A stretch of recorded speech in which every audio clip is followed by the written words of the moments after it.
এইমাত্র SSC result প্রকাশ করা হয়েছে। তোমরা কিন্তু অলরেডি স্ক্রিনে দেখতে পাচ্ছ একটি মার্কশিট সহ একটি রেজাল্ট শিট কিন্তু এখানে রয়েছে।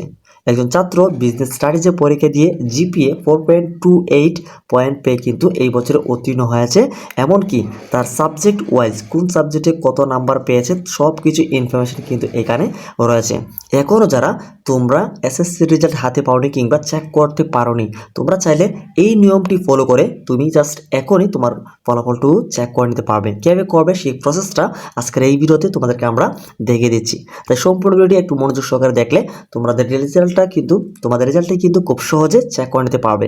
তো চলো আমরা ডিরেক্টলি চলে যাই সেই প্রসেসটিতে। তার আগে ছোট্ট একটি রিকোয়েস্ট করবো, এখন আমাদের চ্যানেলে যারা নতুন রয়েছে চ্যানেলটিকে সাবস্ক্রাইব করোনি, শিক্ষামূলক সকল আপডেট তথ্যগুলিকে পাওয়ার জন্য অবশ্যই চ্যানেলটিকে সাবস্ক্রাইব করে রাখো। ওকে, এখন আমরা তোমাদেরকে দেখিয়ে দিচ্ছি কীভাবে তোমরা এসএসসি অর্থাৎ 2024 সালে এসএসসি পরীক্ষার ফলাফলটুকু জাস্ট 1 মিনিটে দেখবে সেই প্রসেসটা। তো অনলাইনে তোমাদের রেজাল্ট দেখার জন্য তোমাদের মোবাইলের যে কোনো একটি ব্রাউজার ওপেন করে নেবে। তো এখান থেকে ব্রাউজারটি ওপেন করার পরে তোমরা সার্চ বারে তোমরা ক্লিক করে নেবে ঢাকা এডুকেশন বোর্ড। তো ঢাকা এডুকেশন বোর্ড তোমরা এখানে সার্চ বারে লিখবে, তারপর তোমরা এখানে সার্চ ওয়েবসাইট এসে পড়বে, অর্থাৎ ঢাকা বোর্ডের অফিসিয়াল যে মেন ওয়েবসাইট রয়েছে সেই ওয়েবসাইটে কিন্তু এখানে তোমাদের সামনে চলে আসবে। তোমরা জাস্ট একটু নিচের দিকে স্ক্রল ডাউন করলে তোমরা এখানে দেখতে পাবে ঢাকা এডুকেশন বোর্ড। এই যে ওয়েবসাইট রয়েছে এখানে তোমরা জাস্ট সিম্পলি ঢুকে যাবে, তারপরে কিন্তু তোমাদের ফলাফলটা কিন্তু খুব সহজে দেখতে পাবে। কীভাবে দেখবে সেই প্রসেসটা এখন আমরা তোমাদেরকে দেখিয়ে দিই। এখানে দেখো, এখান থেকে আসার পরে তোমরা কিন্তু দেখতে পাচ্ছ রেজাল্ট আর্কাইভ, এখানে তোমরা জাস্ট ক্লিক করে নিবে।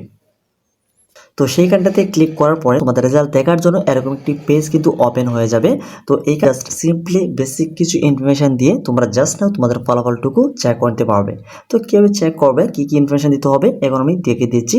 তো এখানে তোমরা ফার্স্টলি যেটা করবে, এখানে দেখতে পাচ্ছ এক্সামিনেশন টাইপ। এখানে তোমরা যেই এক্সামিনেশন টাইপে তোমরা পরীক্ষা দিয়েছো, যদি তোমরা এসএসসি দাখিল হয়ে থাকো দাখিলটা সিলেক্ট করবে, আর যদি তোমরা এসএসসি ভোকেশনাল হয়ে থাকো অবশ্যই তোমরা এসএসসি ভোকেশনালটা তোমরা এখান থেকে সিলেক্ট করে নেবে।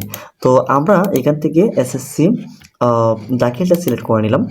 তারপরে তোমরা এখানে দেখতে পাচ্ছ ইয়ার রয়েছে, তুমি কোন বছরে পরীক্ষা দিয়েছো। অবভিয়াসলি তোমরা 2024 সালের এসএসসি রেজাল্ট দেখতে যাচ্ছ। 2024 সালে এসএসসি পরীক্ষার্থী তোমরা, সেই ক্ষেত্রে অবশ্যই 2024টা তোমরা সিলেক্ট করে নেবে।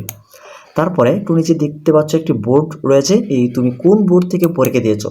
তোমরা এখান থেকে বাংলাদেশের যতগুলো বোর্ড রয়েছে এখানে কিন্তু প্রত্যেকটি বোর্ড এখানে রয়েছে। তোমরা জাস্ট এখানে সিম্পলি তোমরা একটু খুঁজে বের করে নেবে তুমি কোন বোর্ড থেকে পরীক্ষা দিয়েছো, তোমাদের সেই বোর্ডটা এখান থেকে সিলেক্ট করে নেবে। আমরা জাস্ট এখান থেকে ঢাকাটা সিলেক্ট করে নিচ্ছি।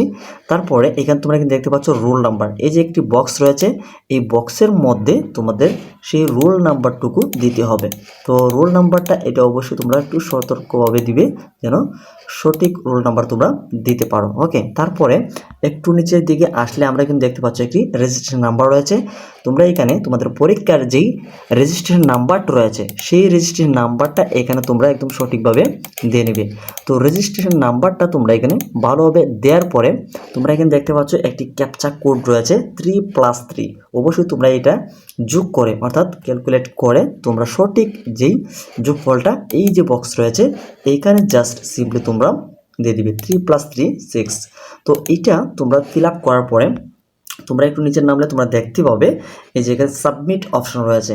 সাবমিট অপশনে ক্লিক করার সাথে সাথে এই যে এরকম একটা রেজাল্ট অর্থাৎ তোমাদের ফলাফলটাও কিন্তু তোমাদের সামনে চলে আসবে। তারপর রেজাল্ট থেকে যাদের সমস্যা হবে অবশ্যই আমাদেরকে জানানোর চেষ্টা করবে। ভিডিও ভালো লাগলে ভিডিওতে লাইক দেয়, চ্যানেল নতুন হতে একটা চ্যানেলটিকে সাবস্ক্রাইব করা।